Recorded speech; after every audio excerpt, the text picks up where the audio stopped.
afternoon. Good afternoon, ladies and gentlemen. Wonderfully productive morning. Thank you, everyone, for the engagement that I saw in all of the working groups and the Oregon Coastal Caucus upstairs. Absolutely phenomenal, and so happy that everyone's here. We have a great luncheon plenary for you today. And to lead it off, you've all met our Consul General, U.S. Consul General in Vancouver, Lynn Platt, who is just a dear friend of PNWER. She's done so much, and we've had so many great receptions and meetings in her residence in Vancouver. And she has been just a tireless worker for the U.S.-Canada relation. And I guess I can say she's nearing the end of her term. And, these State Department positions are like Methodist ministers. They just keep every 3 years. So the good news is she's not going far. She's going to work on U.S.-Canada issues at the Woodrow Wilson Center in Washington, D.C. So we'll be able to have many meetings with Lynn in the future. But I'd like to invite her up to do the intro for our keynote speaker, and please welcome Lynn Platt.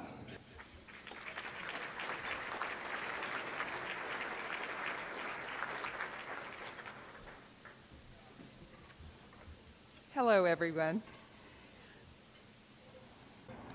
I'm going to start out talking about Abraham Lincoln and then talk about Microsoft, and hopefully you'll see that there's a connection between the two. On November 11, 1861, President Abe Lincoln penned a note to then Secretary of State William Seward asking if there might be a way to establish a consulate in the Crown colonies of Victoria and British Columbia. My first predecessor, Abraham Lincoln's first consul general, arrived in BC in April of 1862, a full 5 years before Canada was confederated, I might add. Illinoisan Allen Francis was a friend to Abraham Lincoln, and that was largely why he was selected, because I think Abraham Lincoln was visionary in seeing the importance of the commodities that were being traded at that time. Furs, gold from the gold strike up in Dawson City, timber, and also the fact that there were a lot of American citizens up there. Now, in September of 2016, the Microsoft Board of Directors took an unprecedented step, meeting for the very first time outside the United States in Vancouver, British Columbia, for the Cascadia Innovation Corridor Conference. So in 1861, you have a visionary President Abraham Lincoln recognizing the importance of doing business in this region, and 155 years later, Microsoft confirming his wisdom. Now, that Cascadia Innovation Corridor Conference identified a number of untapped possibilities for collaboration and for partnership between two major cities, 120 miles apart on either side of the 49th parallel. And they abound, those opportunities for collaboration. From top-tier research universities to thriving tech and innovation industries, the U.S. and Canadian provinces in this corner of North America really have so much in common. We've got shared values, we have shared history, and we have a shared priority that we place on the innovation economy. In fact, Governor Jay Inslee said at that conference, there really is something special in the water of the Salish Sea. So the Cascadia Innovation Corridor Conference has sparked further government and industry interest and cooperation among the major urban centers in this part of the world. There are new collaborations going on between large research universities. There's a study underway on high-speed rail links, thanks to Governor Inslee and then Premier Christy Clark. And there's even a project to launch, we hope it'll get off the ground soon, the Nerdbird seaplane route between Vancouver and Seattle. That Cascadia Innovation Agenda has no more articulate champion than Mr. Brad Smith, the President and the Chief Legal Officer of Microsoft. A quick glance at his resume shows that he has long-standing geek credentials. Back in 1986, he was the first attorney at the law firm of Covington and Burling to insist on having a computer at his desk. His passion for technology has led him to Microsoft in 1993 when he joined their team as the Associate General Counsel for Europe, and then he became the in-house expert on intellectual property law, rising eventually to become the General Counsel in 2002 and then to President and Chief Legal Officer in 2015. In the spring of 2016, he joined Canadian Prime Minister Justin Trudeau in Vancouver to open the new Microsoft office, which has, I think, nearly 700 people by now. It really has taken off. As a U.S. diplomat, I'm pretty used to working with American and foreign ambassadors around the world. But this is a real rare opportunity for me. I am absolutely delighted to be presenting to you a man the New York Times has called the de facto ambassador for the technology industry at large, Mr. Brad Smith. Thank you.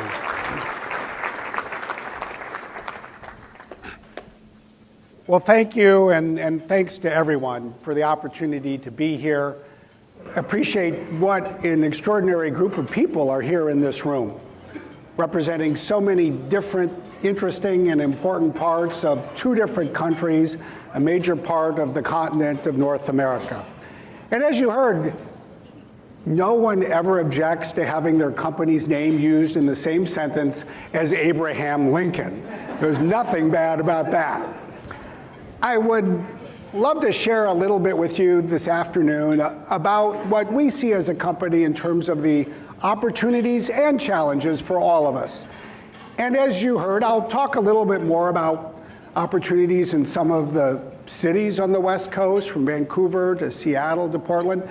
But I'll also reflect a little bit on some of our broader opportunities to connect with rural communities across this part of North America, in many cases rural communities that are a bit more like the town that I grew up in northeastern Wisconsin. I do think it's worth starting with a reflection on the common history that in some respects has brought us together to the same room today. Now, for some of us, if we think about the European discovery of part of North America, it really began in 1792 with this man, George Vancouver, and his two sailing ships. Now, anybody who lives in Portland will probably be quick to point out that he sort of missed one of the most important parts of the west coast of North America. He sailed right by the Columbia River and never even saw it. But the good news is he managed to discover some other parts of North America that until then the Europeans had not discovered, or if they had long forgotten, including the Strait of Juan de Fuca. And together they found the Pacific Northwest. Of course, it took two other people of European descent, at least from the United States, to find their way here to Portland and find their way down the Columbia River. That wasn't in 1792. That was actually 13 years later in 1805. And I think there are two dates from that year in 1805 that are memorable, and they speak to us even now. One was as they sailed down the river, they saw on November 7th for the first time the Pacific Ocean. But I think even more interesting than that was what happened a few weeks later. They found their way on November 24th to the Pacific itself, and they set up camp. Now, those of you who live in Oregon might point out, but they set up camp on the wrong side of the river because they were in Washington. And they soon realized that it was a very rainy and windy place. So Lewis and Clark let the entire group vote on whether to stay or move to Astoria. And interestingly, the group voted to move us to Astoria. But what is most interesting about that vote, when you really think about it, is that Lewis and Clark not only said they would let the group vote, but they let two people vote that was a first. One was a woman, a Native American Sacagawea, and the other was Captain Clark's slave. And it is still remembered as probably the first time, at least in the history of the United States, that a woman and a slave were permitted to cast a vote. What did they vote to do?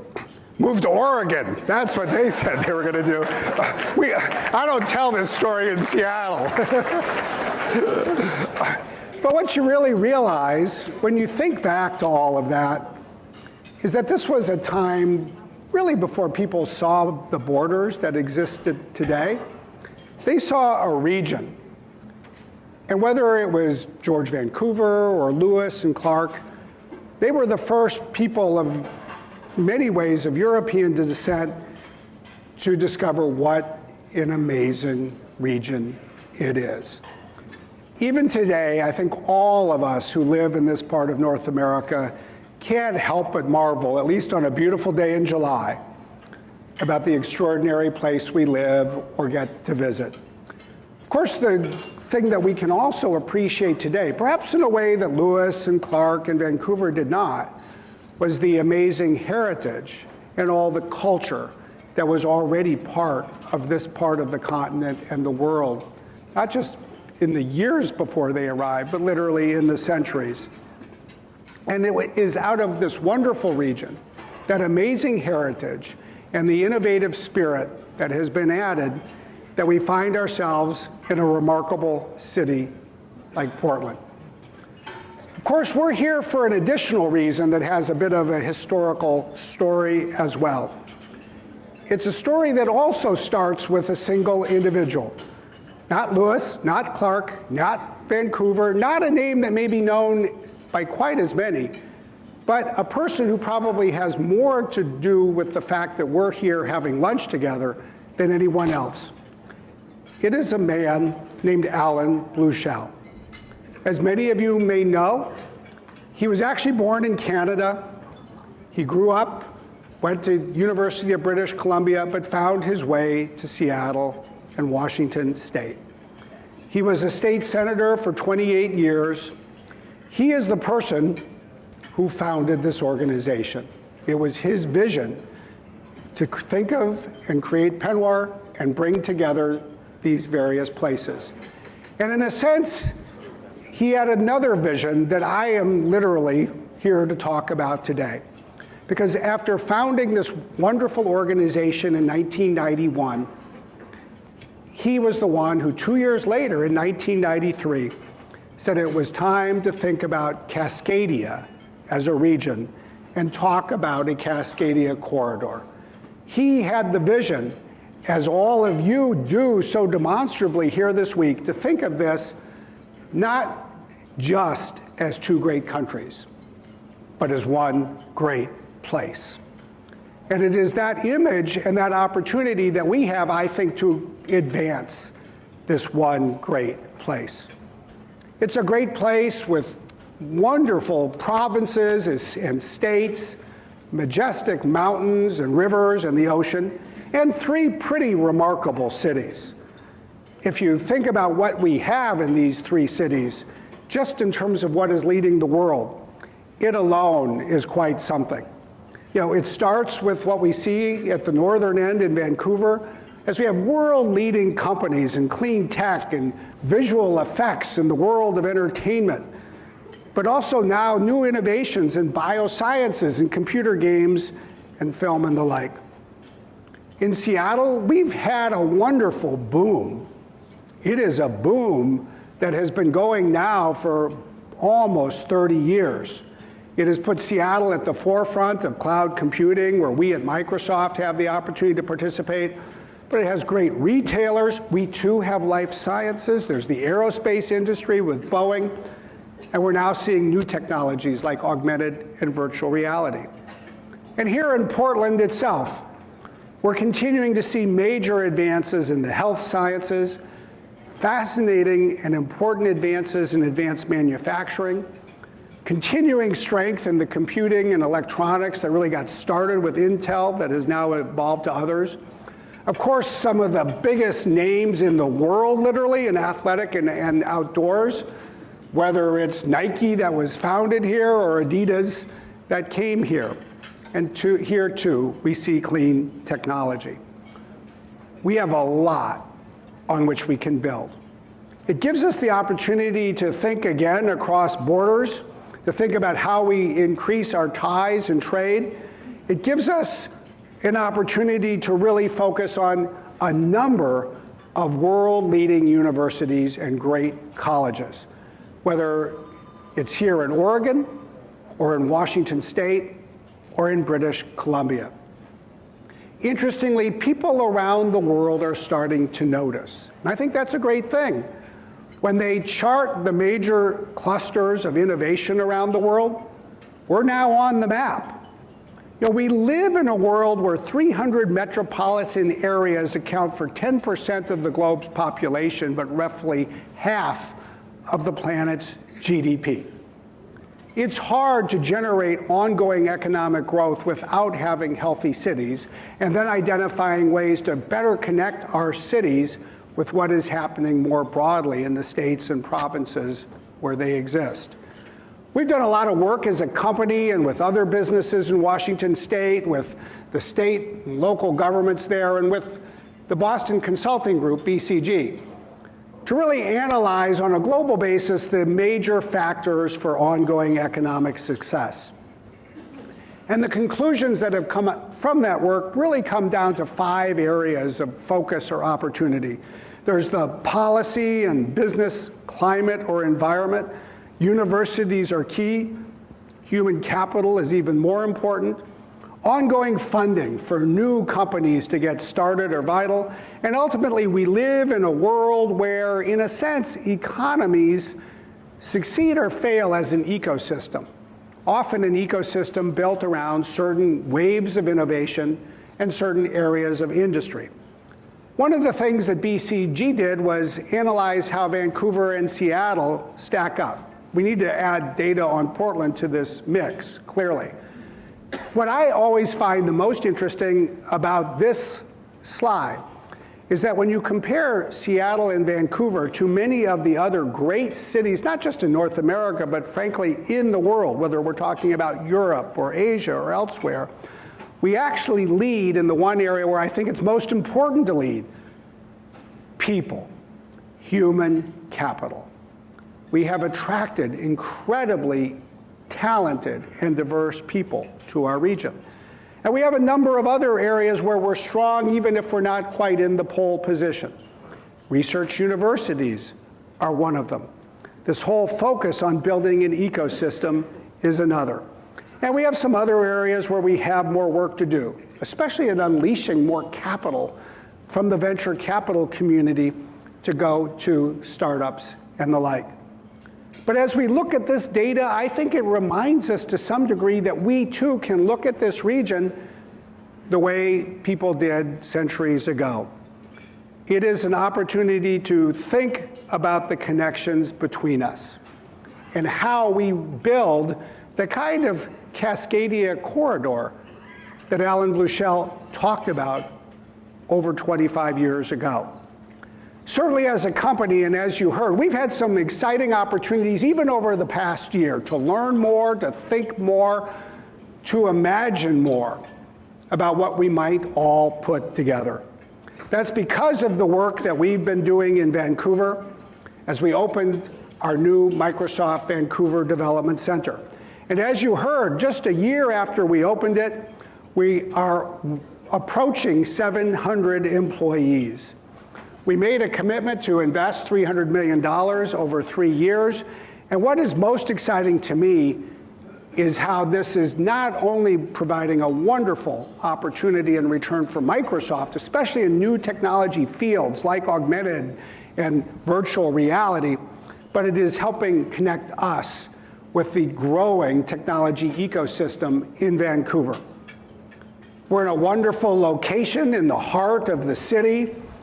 I think it's the only place that I know of in the world where people can work at Microsoft and at lunchtime take the elevator downstairs and shop at another Seattle icon, Nordstrom. That alone is sometimes enough to get some of our employees interested in moving. We've had incredible support from the Canadian government, from the local and provincial level to the country as a whole, certainly symbolized by the Prime Minister's involvement in our very unveiling. And as you heard, the conversations that we've had the opportunity to participate in about this whole notion of a Cascadia corridor have now rippled beyond Cascadia and the Pacific Northwest. And they've been getting major treatment, whether it's in the New York Times or in The Economist or literally around the world. People have realized that, as Governor Inslee said, there actually is something pretty special in the water out here, and we're certainly privileged to have the opportunity to drink it together. Of course, it's not Kool-Aid, because we have our challenges as well as our opportunities.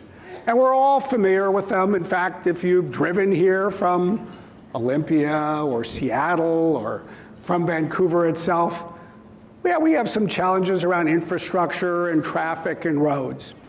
But we also have challenges and even bigger opportunities when we think about innovation itself.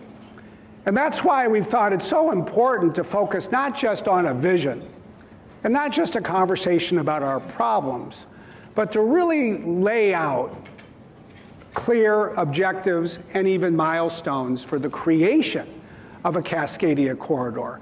And that, in many ways, in my opinion, was one of the most valuable things that came out of the conference that took place in Vancouver last September.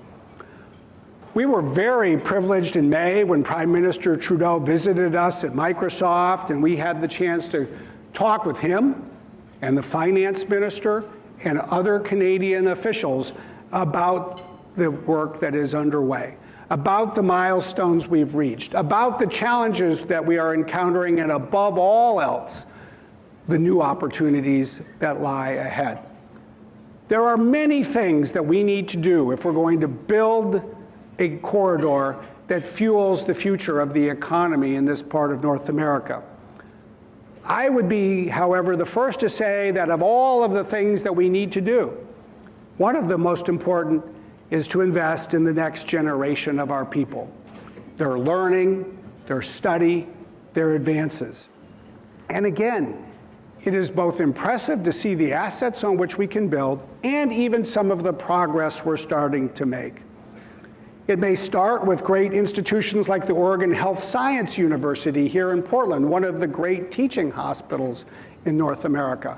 But quickly, what we are finding is that our best opportunities come not just from what individual institutions are doing by themselves, but by the research partnerships that we are starting to focus on together. That's why it was so exciting last September to see a new partnership emerge between the Fred Hutchinson Cancer Research Institute in Seattle and with the BC Cancer Agency and others across the border. We have in this part of North America some of the great research facilities, some of the great researchers and scientists in addressing what is obviously one of the great health challenges of our time, curing cancer. And if we cure cancer together, we can go faster together and in the process strengthen each of the cities in which we live. It starts with research like that, but it certainly doesn't end there. It's why we at Microsoft said we would step up and make a commitment to start generating more cross-border research. We had a chance to talk with the presidents of the University of British Columbia, or UBC, and the University of Washington about the great work that was going on in each institution, including in the fields of data science, a field that is just fundamental for the future. But what we learned was that despite having these two great research institutions, they were doing very little collaborative work together. In fact, over the prior decade, they estimated that they had only done about $500,000 worth of collaborative research. That is what inspired us to make a $1 million grant so that over 2 years, there could be new work in the field of urban analytics and data science for social good, bringing together faculty and students this summer and next summer to look at how we can use data science to address some of our infrastructure problems around traffic, but also infrastructure challenges and issues around electricity and water, and even a big topic I know here this week, the challenges for making our communities more resilient. It's also why we as a company stepped forward and made a $40 million grant for a one-of-a-kind partnership between the University of Washington and Tsinghua University in Beijing to build on the east side of Seattle a new institution with a new campus called GIX, the Global Innovation Exchange, that will open its doors on the 14th of September and bring together students and faculty from two major institutions across the Pacific. And it's why we've been so enthusiastic about the opportunity to then partner with other institutions, including UBC and other great universities, so we can start to bring together the leading thinkers in important fields and they can learn from each other. We're very excited by the fact that the first group of students will start this fall. We'll have a new building, and it will open its doors, as I mentioned, on the 14th of September, which is actually the day after this year's Cascadia conference. Just as last year's conference was in Vancouver, this year's conference is in Seattle. I hope you'll consider coming, because it's an opportunity not just to hear about what we're doing, but more importantly, to do again this year what everybody did last year. Bring people together and make some decisions about what we want to go do together, and then keep working to get them done. And as we think about these things, it's not just the east side of Seattle. I think as we've certainly appreciated being in Vancouver, Vancouver has an amazing asset and an amazing opportunity in Robson Square. Right in the center of one of the most beautiful cities in the world, you see a building and you see a couple blocks of land that fortuitously are owned by the province that can be put to work if the provincial government wants to continue to press ahead, as we hope it will, to create a great center of learning that will help educate a new generation of people in computer science and data science and these other fields that are so important. If we continue to advance in these areas and build on what I think is already some important progress, we will take that human capital asset and we will make it even stronger.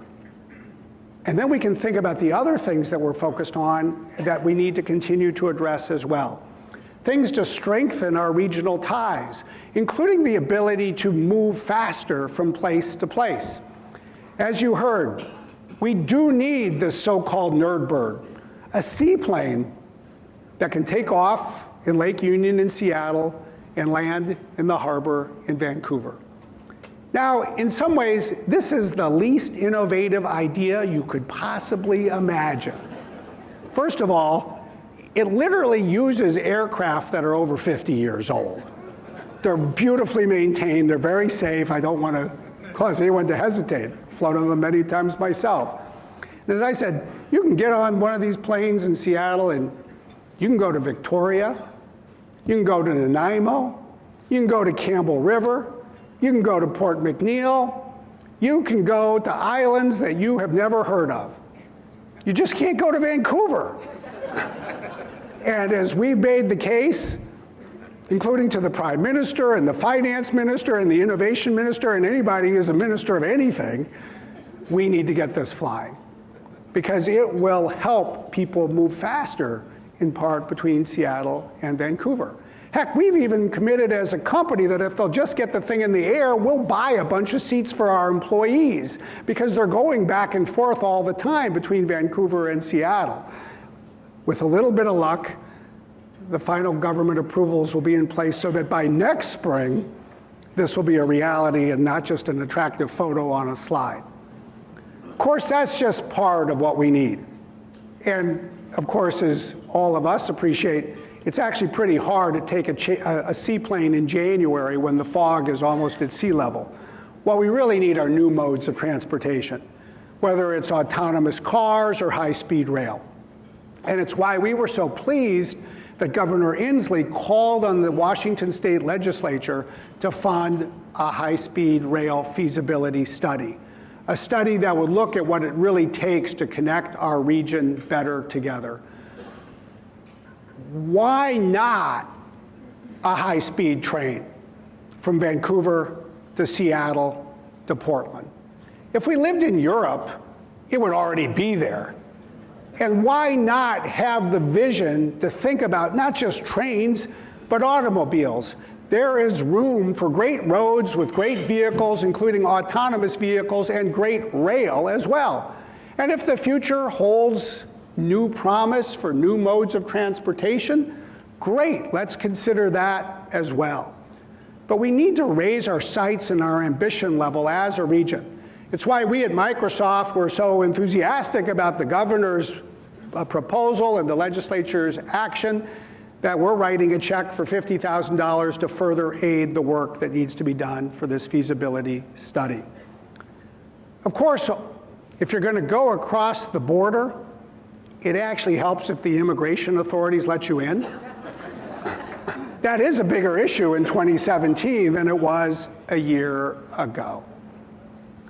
And it's why we've been so consistent and outspoken and even passionate as a company in calling out the value that people bring every day when they're able to cross the border. It's why we believe in healthy immigration policies that enable people, including high-skilled people, to come live in our midst and be our neighbors and contribute to our economies and travel back and forth between Canada and the United States. Yeah.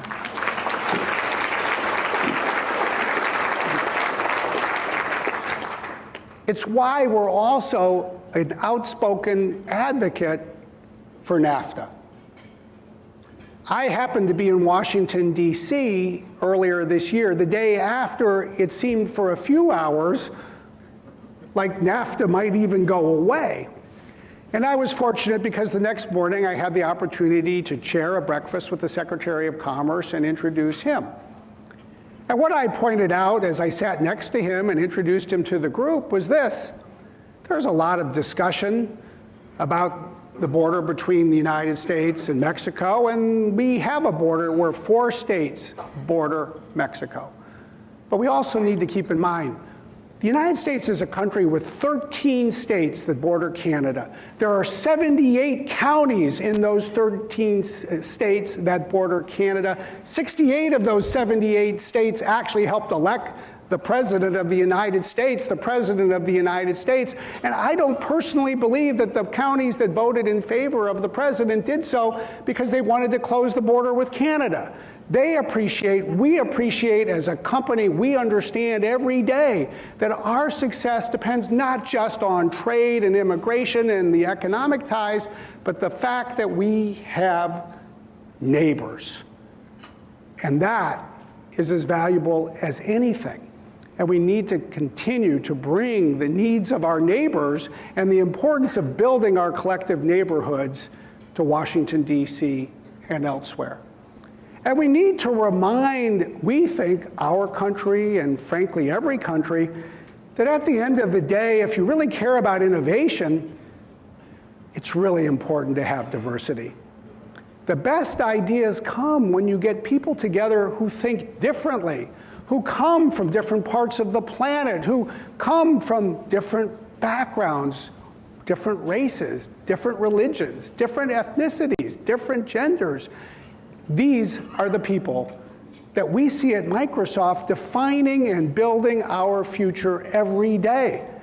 And we fundamentally do believe that this is something that is important, not just for the tech sector, but is contributing to every sector in the economy.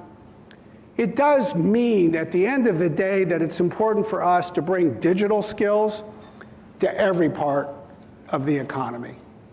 And even though there's so much innovation happening in major cities like Vancouver and Seattle and Portland, we can't lose sight for a moment of the opportunity that exists in every community, including every community in the provinces and states that are represented here today.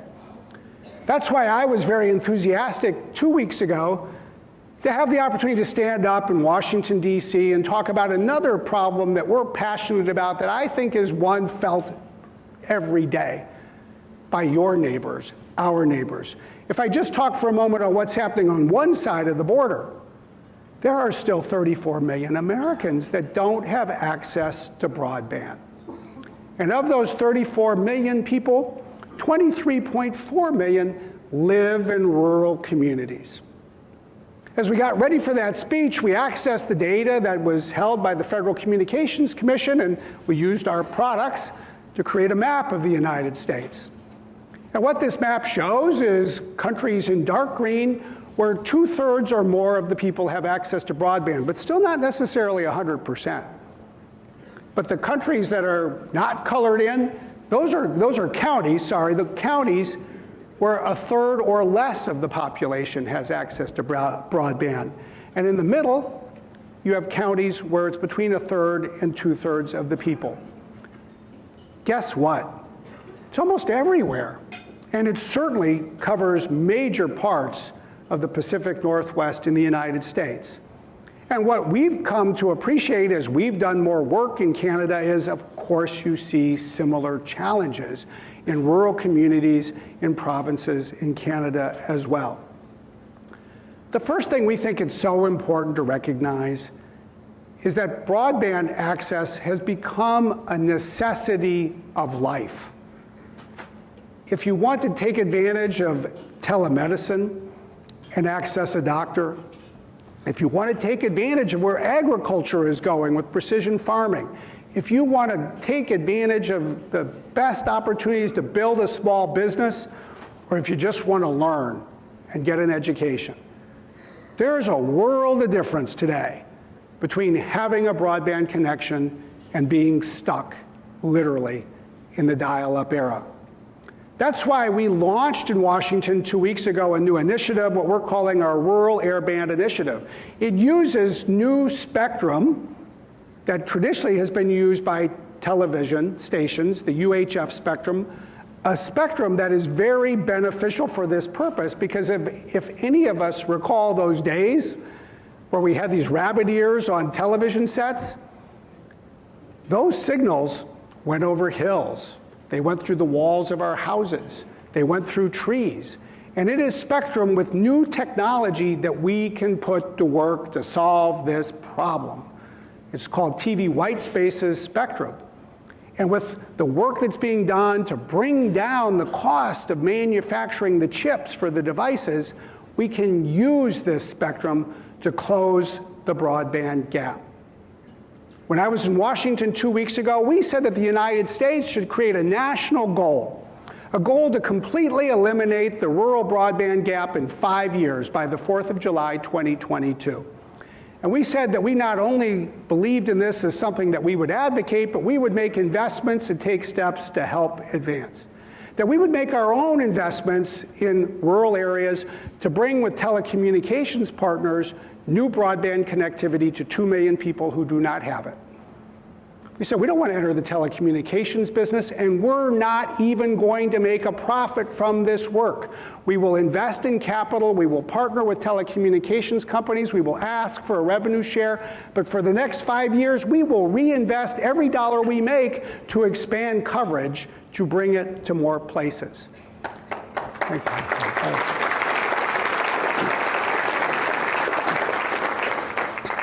We said we'd kickstart this by getting 12 projects going in 12 states in 12 months. By the time this lunch is over, we'll probably be coloring in Oregon and Idaho and Montana. But we know that this is a place we need to bring around the country. We know that there's an opportunity in Canada as well. It's why we want to move forward and explore a project to get started in British Columbia, in a rural community there where this access doesn't exist. And over time, we want to take this to other parts of these and other countries. If there's one reason we are so passionate about this, it's because of the people we've met in the work we've already done and what we've learned from them. Because we've been investing in this technology for a decade. We pursued 20 projects in 17 countries. We brought this to rural Africa and rural Asia and rural Latin America, and we know that it has a place in North America as well. We saw this past year when we brought our first project to the state of Virginia, in the southern part of the state, to a rural community. And we got to meet some people who did things they had never done before. They didn't just excite us, they inspired us. I hope they'll inspire you too. Take a moment to watch this.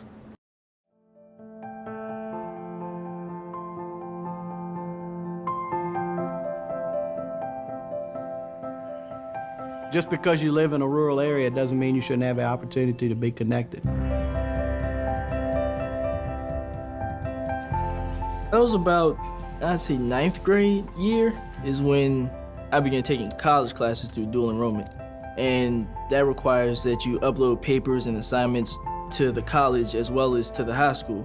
The internet was terrible at home, so I would have to do my assignments really early, like a whole month early. He had to submit a lot of his paperwork. It's just gonna sit there and just spin and spin and spin. You know that the deadline's coming, and you know you need more research, and you know it's not enough. It's a struggle.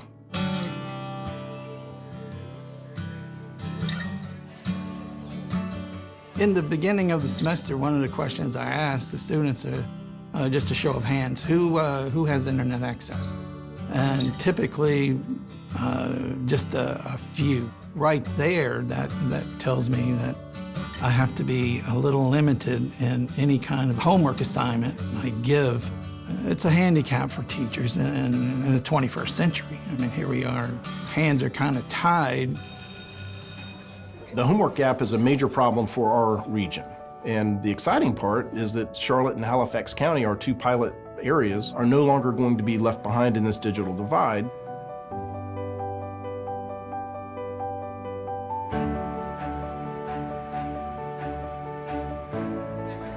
TV white space is a new technology that the FCC has allowed vendors to transmit broadband connections wirelessly over previously unused airwaves. Rural markets specifically, it is critical to have access to that lower band spectrum that allows internet providers to serve that last mile affordably. The goal is by fall to have about 250 connected, and we're hoping to have 1,000 families connected soon after that. It's going to open the doors to economic development and allow the people in our area to have access to a world-class education. It was a dramatic increase in productiveness and efficiency. Dylan has a small antenna at his home, which is connected to a TV white space device, turns on his laptop, connects via Wi-Fi. I don't know the tech side. All I know is it works.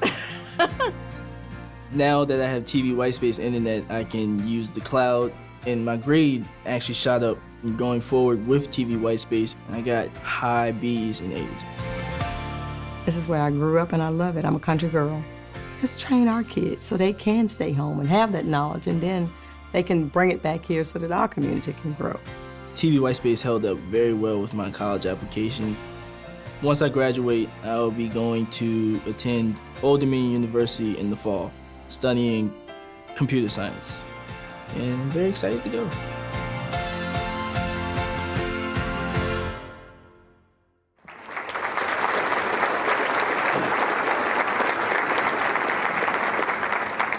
That is the future we have the opportunity to create for kids and adults everywhere.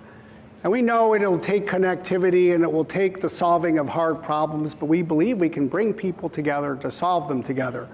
We know that we need to add to that connectivity new investments in digital skills. That's why we announced a multi-year, multi-million-dollar partnership with the National Council for the 4-H in the United States. These are the kinds of things that we can think about in the years ahead. The kinds of things that can bring together the opportunities in cities and the connections with great rural communities as well. As we think ahead, I hope that we can continue to be inspired by our past, by symbols like the Peace Arch, and perhaps even more so, by the people who made that Peace Arch possible. You may know or you may not that it's a story that really connected British Columbia with Washington State and Oregon. It's a story that started with one man, Sam Hill, who grew up and then lived in Minneapolis, but who moved to Seattle in 1900. And although he had made his fortune in rail, he developed a passion for automobiles. He saw a future where cars would connect our region together. He befriended the former mayor of Victoria, a man named Alfred Todd, who was the first person on Vancouver Island to get a driver's license. And together they evangelized a vision, first in Washington State, and then here in Oregon and up and down the West Coast. The two of them got together, they partnered with others, and they said there needed to be a Columbia River Highway. And then they helped to build it. They dreamed of a highway that would stretch up and down the West Coast, and they didn't start at Vancouver with the vision of stopping in Portland. They were determined to make it all the way to Mexico. Along the way, Sam Hill realized what a beautiful corner of the country the Columbia River represented. He made the investment to build what is still there as a museum that started as the center of an area that would have 10 miles of paved roads to show the country what paved roads could bring. But as they made their way further south, as they realized the challenges between the United States and Mexico, challenges that even existed over a century ago, they also reflected on what a unique and special heritage there was that connected the United States and Canada. It was a time where a generation had experienced World War I, but it appreciated that a century before, the Treaty of Ghent had literally created the longest undefended border in the world. And they said that the countries needed to come together to build a new arch to commemorate the centennial of that Treaty of Ghent that would forever unite our peoples on both sides of the border. That is what they built. And as the arch came to fruition, they decided, in another great tradition worth emulating, that it was a great cause for a great party. And so it was on the 6th of September, 1921, that this photograph was taken. And people came together from the Pacific Northwest. They came together from the United States and Canada to celebrate and commemorate this peace arch and to pledge themselves to what we all had the opportunity to build together. 4 years and a few months from now, we will have the opportunity to have another party because we can celebrate the centennial of that peace arch. And when the September the 6th, 2021 comes around, by a wonderful coincidence, it will already be a holiday on both sides of the border. Because that year, September the 6th is a Monday, and it's the day when we have off for Labor Day. That is another thing we believe we should do.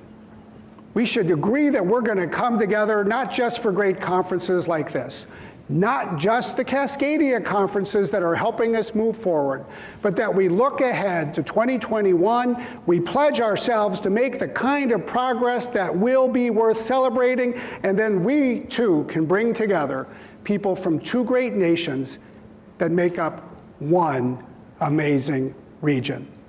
Thank you very much.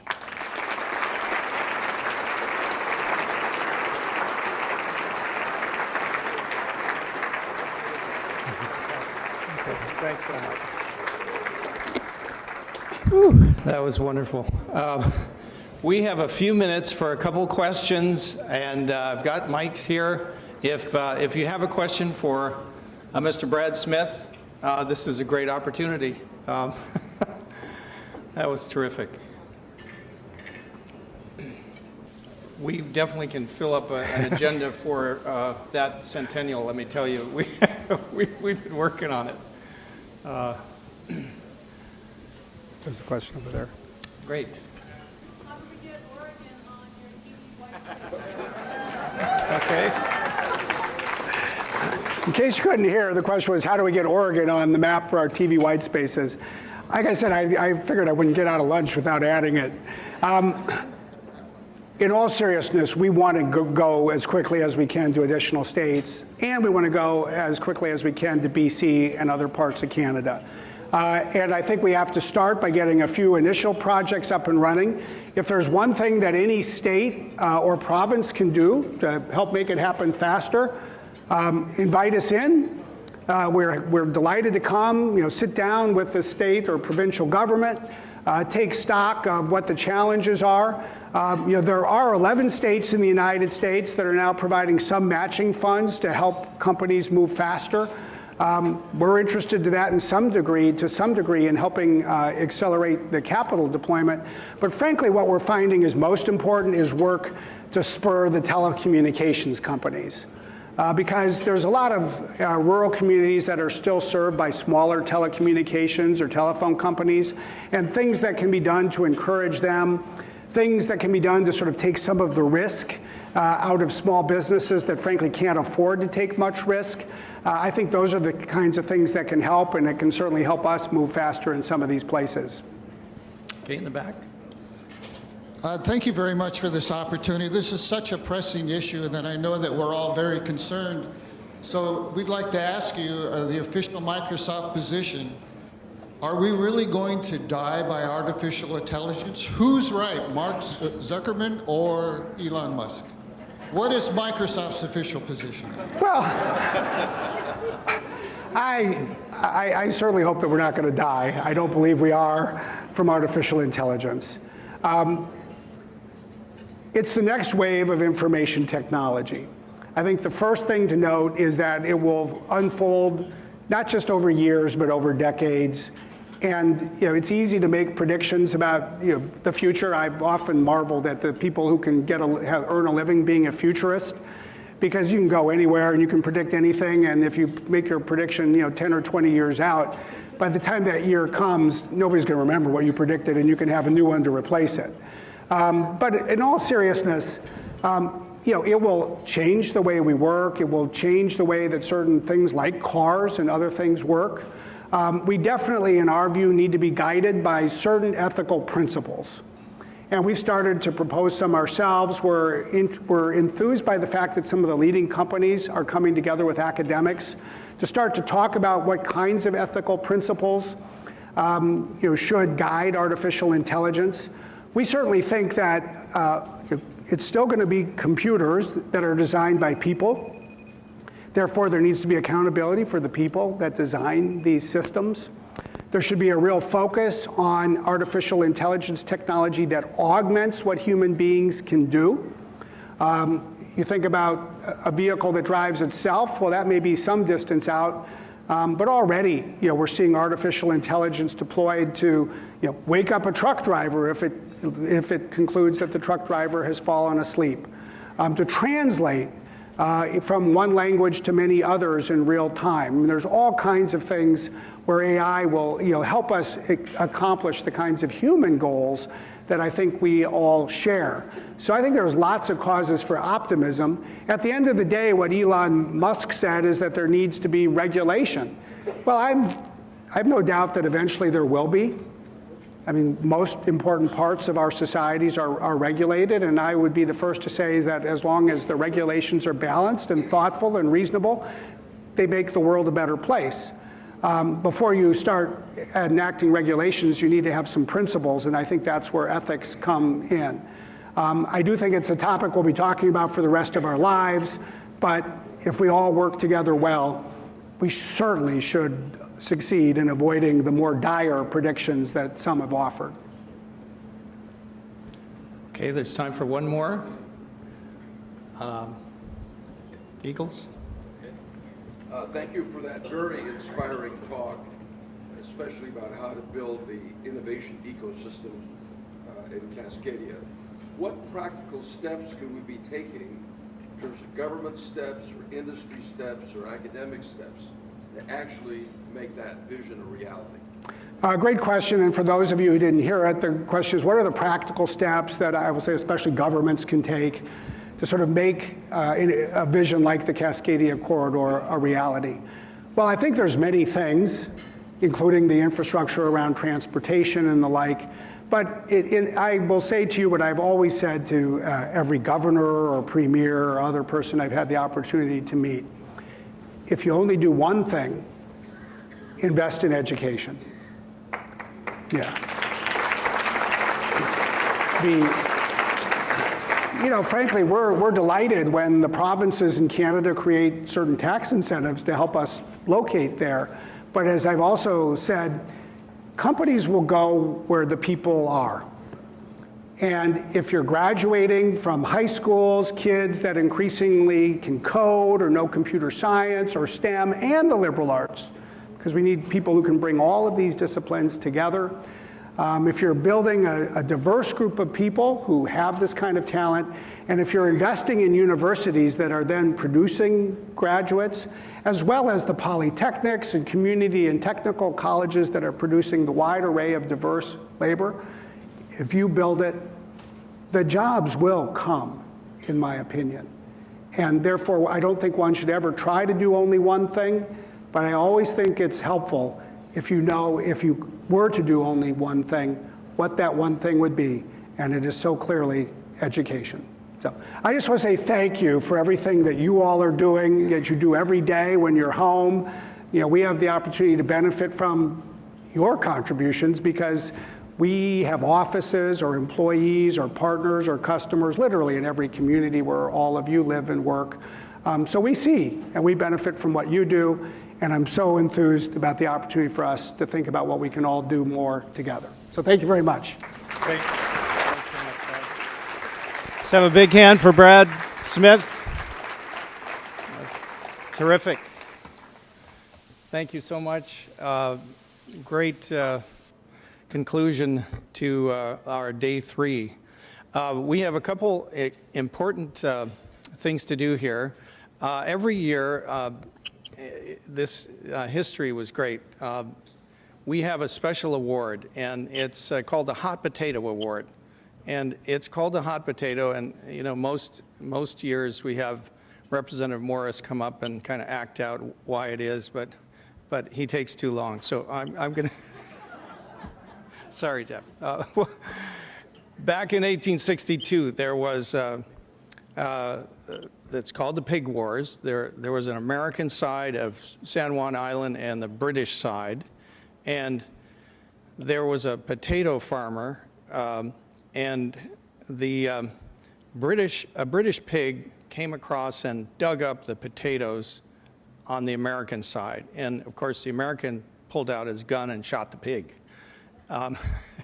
and it caused a huge, nearly a war. So pretty soon, General Pickett was sent with an entire division, and the British man of war came from Victoria, and there was a standoff on both sides of the island. This eventually led to, by the way, the two countries asking Kaiser Wilhelm to mediate where the boundary now is between the San Juan Islands. But anyway, cooler heads finally prevailed, and the problem was de-escalated. So every year we look for someone who's really done something to increase the harmony and the balance between Canada and the U.S., and that's the Hot Potato Award. So today we're really grateful to, I'd like to bring up our Vice President Mike Cuff, and our 2 award winners representing the Montana Muscle Team. And the reason is because, as you know, we've been working diligently to keep invasive mussels out of the Pacific Northwest, especially the Columbia River Basin, which covers British Columbia, Washington, Oregon, Idaho, and Montana. And last November, invasive mussels were found in eastern Idaho, and the governor declared a natural resource emergency, and these 2 gentlemen put together an incident command team and did a remarkable job at marshaling the effort in Montana to protect the Columbia Basin. So come on up and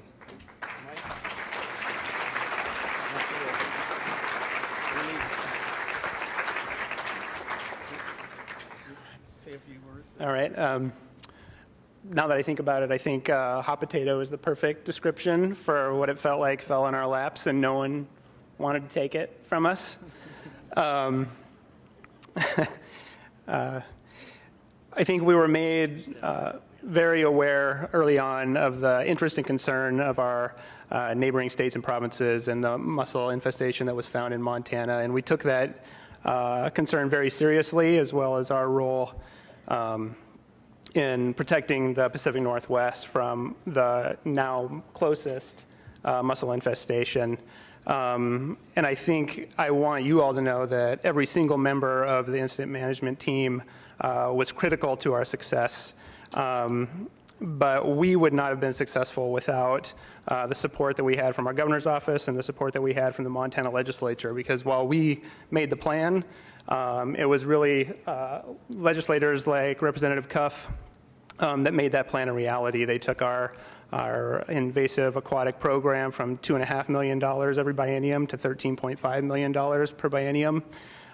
So thank you to the legislature, first of all, and thank you to our regional partners, the work that PNWER and other regional partners has done to garner federal resources for our program and other programs in the Pacific Northwest is critical, and we couldn't have done it without you all.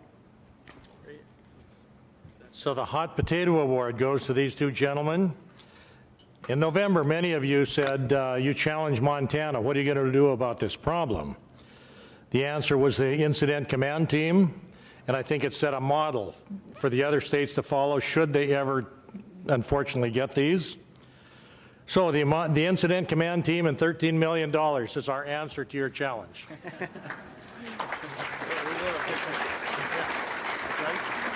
hold it.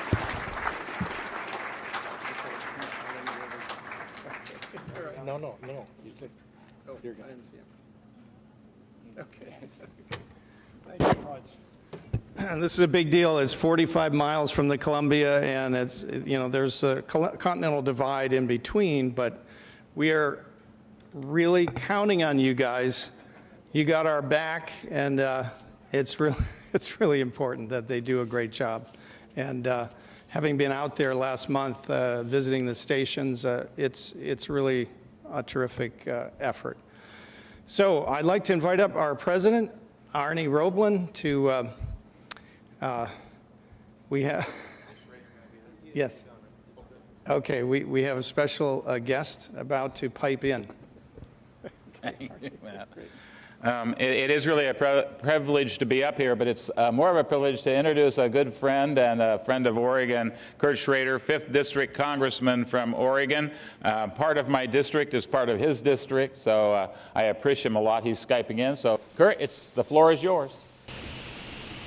Hey, very good, Arnie, and thank you, and thank everybody for putting this thing together. Rosie, I think you deserve a huge shout out for putting this huge event on.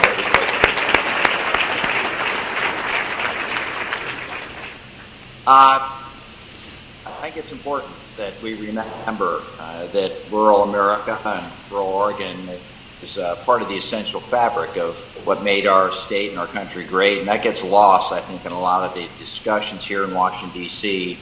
about how great the economy's been recently, and you know, people are coming out of the recession and things are so much better. And you know, for a lot of us, it's been a tougher climb. For a lot of us, it's been a tougher climb. The 5th Congressional District, I have portions that are doing quite well.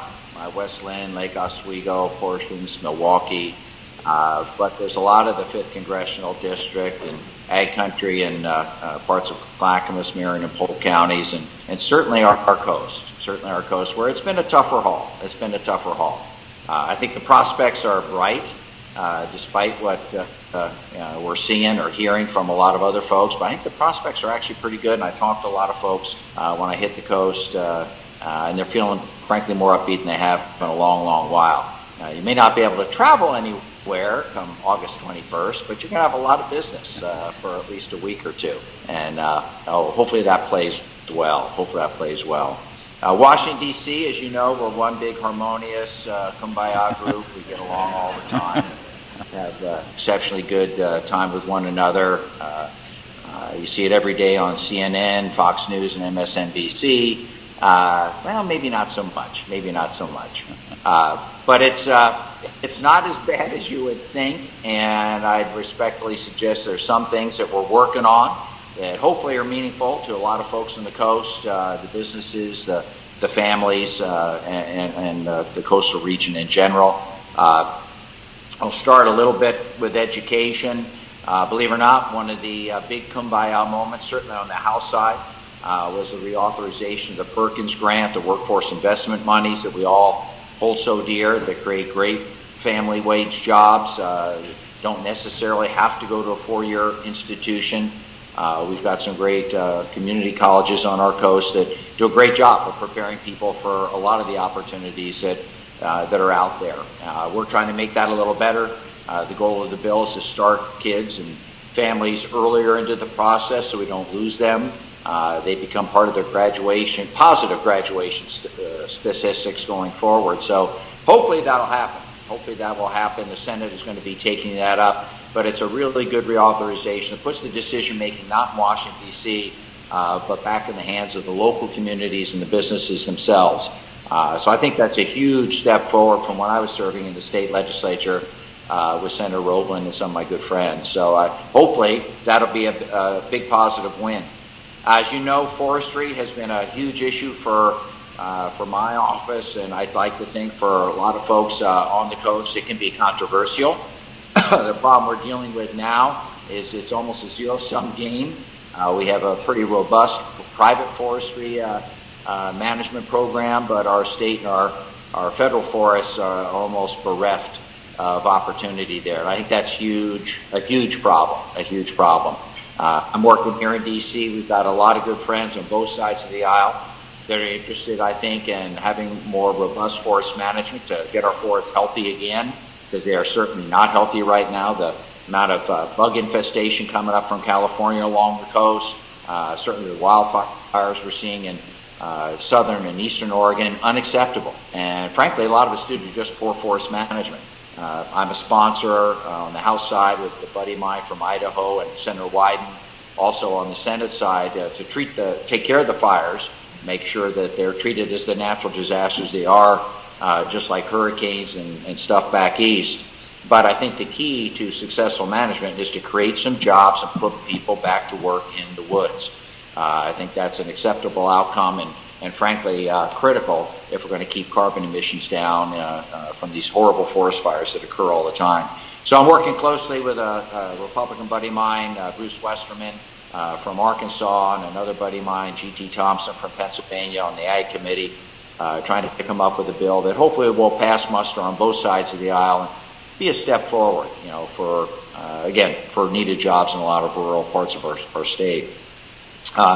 You've had a good lobbying effort here in D.C. and back home, certainly when it comes to making sure our ports are viable along the coast. The Central Oregon coast is my purview. I know Suzanne and Peter worked very hard to make sure that the entire coast is represented in our deliberations. Armored Corps of Engineers, I think, does a yeoman's job with very little money. A jobs bill, in my opinion, would be to give a lot more money to the Army Corps, so they could get at the jetty issues that we have, the dredging issues that we have, to make that a more consistent process and hopefully get this job done to keep our ports viable. I'm very tuned into the opportunities we have on the Oregon coast to do a lot of ship repair, ship outhauls to repair ships, to do things that frankly you either got to go down to Southern California or up to Seattle to even begin to do. So we're positioned to do some really good things that I think a lot of it comes about is, in my humble opinion, the little tiny town in Newport in my district has done quite well. The fact that the NOAA fleet's there is, I think, a revitalization opportunity, brings a lot of ancillary businesses and jobs in there. I'm hoping that sort of thing works up and down the coast. We work closely together to make sure that helicopters and some of the life-saving techniques are still there. That's an ongoing battle. Knock on wood, we're winning that battle so far. And that's in no small part to folks up and down the coast, from Coos Bay to Newport to Astoria, that have talked about how cold the waters are and how we need to make sure that this stuff happens in a timely manner, and our hardy fishermen and their families aren't put at risk because of some artificial benchmark being got by the Coast Guard in the calm waters of the East Coast, in the Gulf of Mexico and Southern Atlantic Ocean. I'm real pleased about the fishing vessel, the research vessel that's come out. Oregon State is making some big plays thanks to your state legislators on the coast. I think the expansion of the Hatfield Center is huge. Going to be great jobs, create some of the best and brightest, not to import them from back east or some foreign country. We're going to grow them right here in Oregon on the coast. I think that is huge.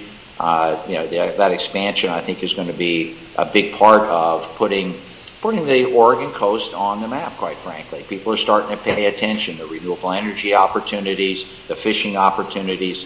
We work closely with the fishermen up and down the coast. We have our annual roundtable. I get a lot of value out of that. We try and hold our friends, if you will, in the federal government to account. We're living by these catch-share rules, and a lot of you have sacrificed a lot, frankly, to rebuild the fishery. So we want to make sure that if we meet our end of the bargain, that the federal government gets those rules and regulations out, whether it's lifeboats or netting or whatever it is, in a timely manner, so you can hopefully eventually reap the rewards of all the hard work and self-sacrifice y'all have made. And we work closely with the state and the governor's office on that too. Fishing is affected by other things. It's maybe not as big an issue, although I go to Newport and I see all those goddamn sea lions all over the place. I think it's just as big an issue there as it is in the Columbia River and the Willamette River, which is also part of my district. And as you know, we're collaborating with Republican friends of ours that realize it's a game management issue, and to ascribe the horrible runs that we've had this year, perhaps to these dams. I mean, way upriver, I think that's inaccurate. We've had testimony, frankly, from Fish and Wildlife that anywhere from 20 to 40% of the run is being eaten up by these sea lions that never historically were there. So we're pushing that for a lot of folks to make sure that hopefully we get back to a more sustainable ecosystem. That's really what good game management and we should be going to. Last but not least, talk a little bit about healthcare. I'd be remiss if I didn't say so. It is the issue of the day right now. Some folks in the East Coast are obsessed with Russia. That's fine. I think I'm going to leave all that Russia stuff to Special Counsel Robert Mueller. He's got a lot of chops. Both Republicans and Democrats seem to think he's the man to actually come to grips with what actually has happened with Russia in our election process. And irrespective of the current president of the United States, I think everyone's concerned about a foreign country having access to our election system in whatever form, and I'm hopeful that we start to focus on that, maybe a little less on the personalities. Let's work on how do we protect our most precious source of democracy, and that's our election process. But healthcare has now started to pick up. It's become a more dominant issue. The Republicans have realized that it is difficult to come up with a healthcare system that covers everybody and gets good results. Oregon's been a leader. I tout the results we're getting on the Oregon coast, in the valley, in eastern Oregon as pretty amazing. You can do a lot with a little. If you're given a little resources, you can do the flexibility, the social determinant things that frankly make for better outcomes. As you guys know, a lot of the rural hospitals, the coastal hospitals, depend on this expansion population and the new money in the Medicaid system. Without that, your local homegrown healthcare delivery systems just wouldn't be able to function. The economies of scale aren't there without that added revenue. And frankly, you're getting great results. I don't know any coordinated care organization up and down the coast that isn't making me proud of the investment that you've made. And my state legislators worked extremely hard this legislative session to find money in the system to continue that great work. And my hat's off to them and the hospitals, long-term care groups that came together with the provider taxes and other thoughtful ways to keep this very cool system in place. And I think a lot of times you forget that, the healthcare, the hospitals in some of our towns are the biggest employer. They go away. It's not good for rural America, not good for rural Oregon, not good for the coast. So we're trying to come up with a thoughtful response. Yours truly has been leading the charge a little bit on what is the real problem with the ACA. It is obviously the individual market, not the Medicaid system, not the taxes that are involved, and how do we get at that individual marketplace where the premiums are going up way too high. And we've come up with some ideas. It's gotten some attention here in Washington, D.C. We're working with some of our Republican colleagues in Problem Solvers Caucus that I've started up and see if we can get them on board as the Senate Republicans try to figure out what to do. Maybe we can give them a position to fall to that actually deals with the real problems in the individual market. So the healthcare issue is a big one for rural Oregon and the coast, and our attention's on it. And with that, I've talked way too damn much. As a veterinarian, I didn't talk all this much, but I get a little loquacious in my old age here. Questions, anybody? Okay. I just want you to know we appreciate you taking time out of your hectic days back there in Washington, D.C., and thank you very much, Kurt. It's been great working with you when you were in the Senate, and it's great working with you now as a congressman. So thank you, Kurt. Thank you. Thanks.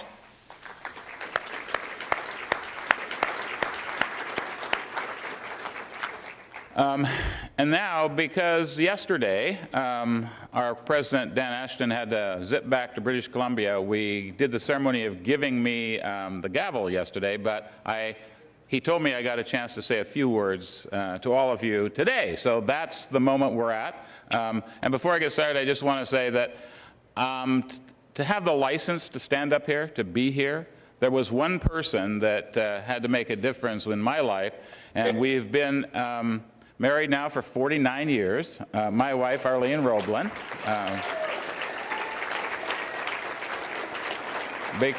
Because, as you know, it's always a partnership if things work well for a long period of time. And partnership means you have to have a conversation about what you're going to do. And for me, that partnership is the reason that I chose to run to be president of PNWER. And it was the relationships with different people. Dan Ashton was one of those special people. As president last year, he organized and worked and took care of this organization with our staff to make a difference for people from Canada to the U.S., from Saskatchewan, Northwest Territories to Oregon, Idaho, and Montana. And his ability to do what PNWER does best, and that is to not think about opposition parties or Democrats or Republicans, but to recognize that we're here, we are all here, to represent this special place in the Pacific Northwest, made up of territories and provinces and states, to figure out how to best make this region the economic driver of the rest of the world, because that's what we can and should be. You know, we've been around now for 27 years. We've proven ourselves to be an ideal conduit of ideas and perspectives for both Washington, D.C. and Ottawa. And it only happens if each and every one of you take that responsibility to talk to your neighbor and talk to your friend and figure out what it is that we need to do to make a difference here in PNWER. I will tell you that for me, one of the big moments in my life, I was a state representative for 4 terms. And in that 4th term, I was a Democrat, we'd gone from a supermajority in the House. On one evening in November, we had a 30-30 tie. And I will tell you, it's a shock when you're watching all those results come in and you start counting up all the votes and you start figuring out what to do. And at that moment, we were in my home in Coos Bay. A couple of people asked me, I said, are you going to think about what you're going to do leadership-wise or whatever when it gets back? And I said, well, I don't know what leadership means in 30-30 tie. But we came together to start having conversations, and I decided that I was going to run for the speaker from our half. And a person who became a really good friend, he was a friend before we had both come in as freshmen together, was a Coca-Cola dealer from Roseburg, Oregon, a county and a district that kind of runs up to my district, who had led the Republican Party to this kind of remarkable swing in votes in our state. And so he was pretty emboldened, and he should have been, at the work that they'd done. And we came and had a conversation, and we got respectively picked by our caucuses to be the leaders, and we started having a conversation. And we said, you know, everybody thinks that this is going to be a disaster. We didn't get along that well before, and how are we going to actually make government work with this? But the two of us were committed. And we were walking down the hall at the Capitol one time on the way to the meeting. He said, you know, this is kind of like a marriage. And I said, oh, that's pretty good, Bruce. And he said, well, yeah, but, you know, we're going to have to give and take, and we're going to have to tell the bad news to the kids, and we're going to have to do all the other kinds of things that it takes to have a relationship. And I said, yeah, no, we really do have to do that. And I think both of us left our egos then and decided that what was best for Oregon was what was going to be best for us.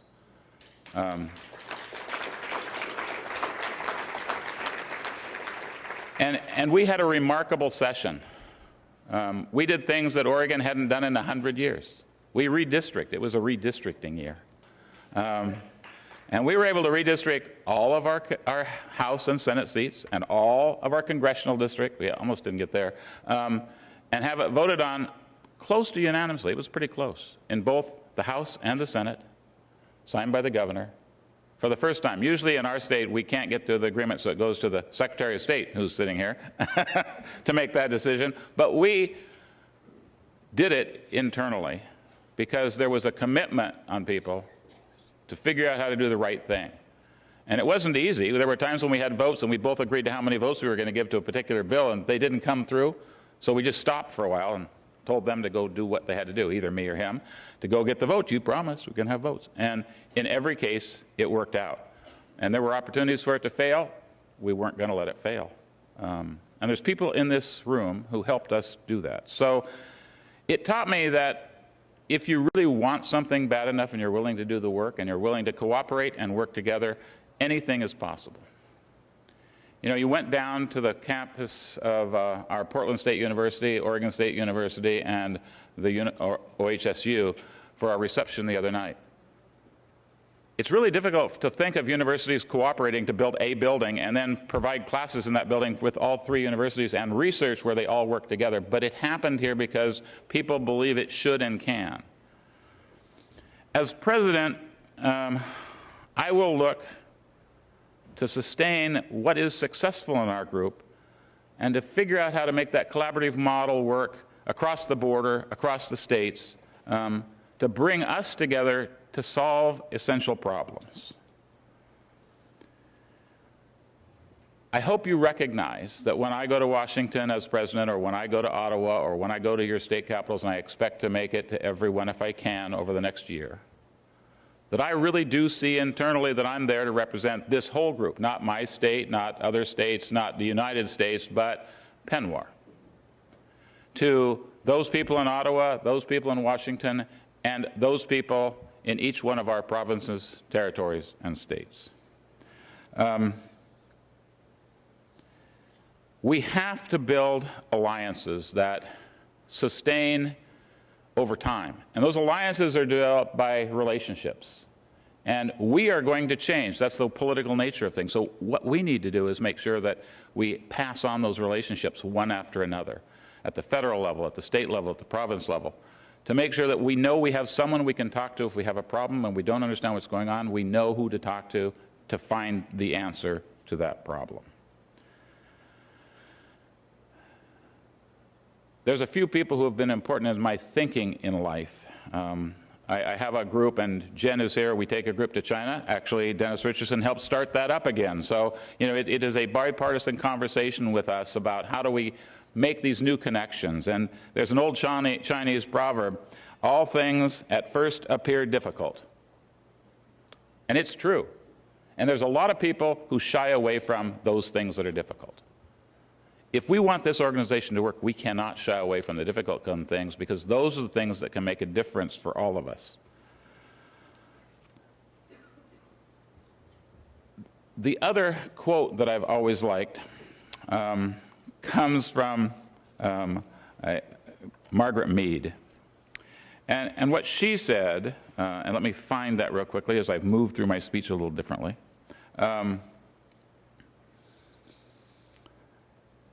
Never doubt that a small group of thoughtful, committed people can change the world. Indeed, it's the only thing that ever has. And we are that thoughtful group. If you think of Matt and his team, they're a small group of people. But they're powerful people because they have all of us to help them.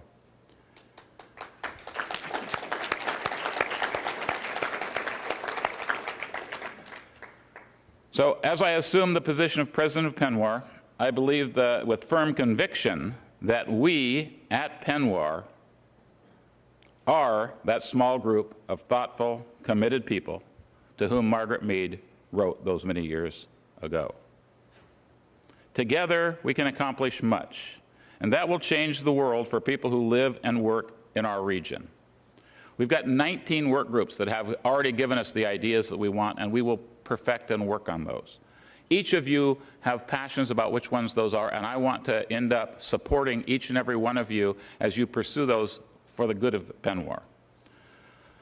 So, we know that the people out there are depending on us to help foster prosperity, security, health, protect the environment, and there's no small task, but I am confident that working with the great staff that we have here and Executive Director Matt Morrison, the year ahead will be as filled with accomplishments as the one before it, and hopefully we will stand on the shoulders of the great people that started this organization, as you saw in the film earlier today. I again thank you, all the members of PNWER, for the opportunity to serve you as your president this coming year. I'm humbled by the honor that's been bestowed upon me, but I'm emboldened by the collective potential that exists in this room and throughout the PNWER region, and the exceptional place that we call home here in the Pacific Northwest. So thank you again very much for the opportunity to lead.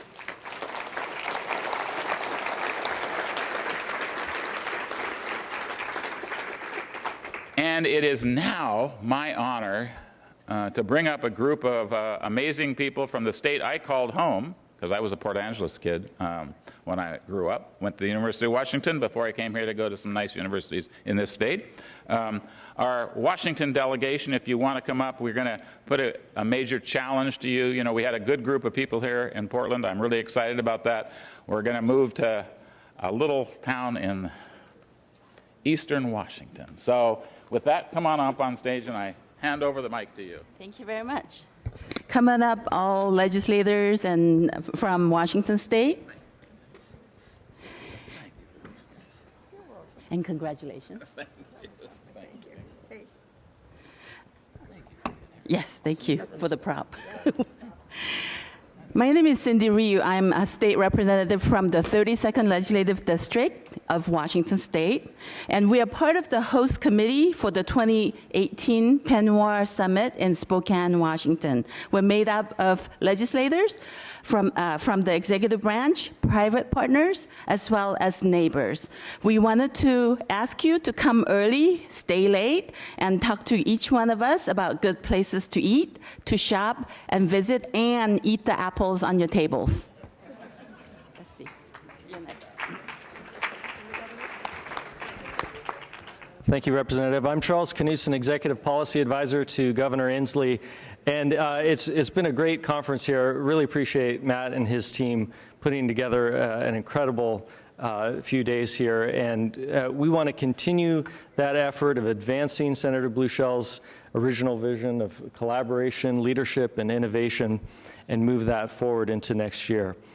You know, it was mentioned that the governor talked about something in the water, in the Salish Sea. He also talks about the connection that we have with our neighboring states and provinces and territories as not just a working relationship or a friendship, but a family relationship.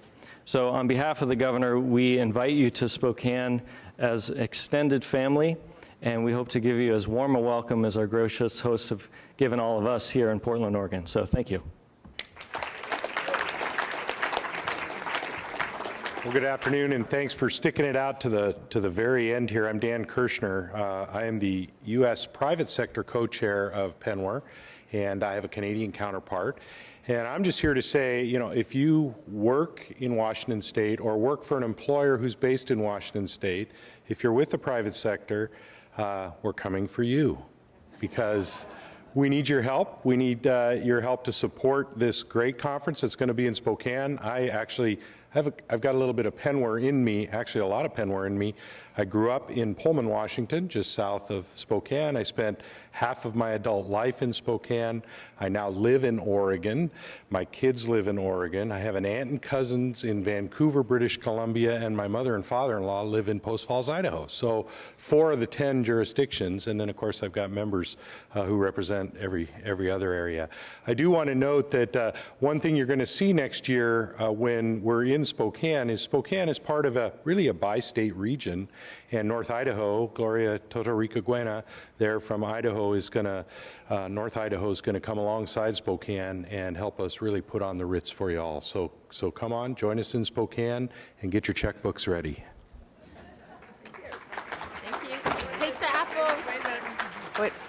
I'm Marilyn Chase. I'm work on workforce, but I also work on economic development and trade. And I want to tell you that the people of Spokane are very excited to know that you're coming. They consider themselves like the center of international trade and a very confident supply chain member.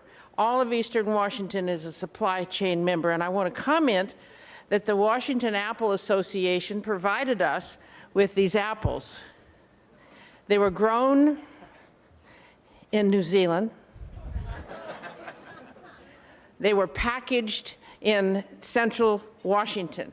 That is an example of a very confident supply chain. We don't just export and import parts of Microsoft and the like. Our agricultural sector can give you New Zealand apples with pride. So we welcome you to come to Spokane next year. Let me borrow that a minute. Huh? Let me borrow that a minute. Okay. I'm from the Yakima Valley, and I want to assure you that we grow much larger apples than these.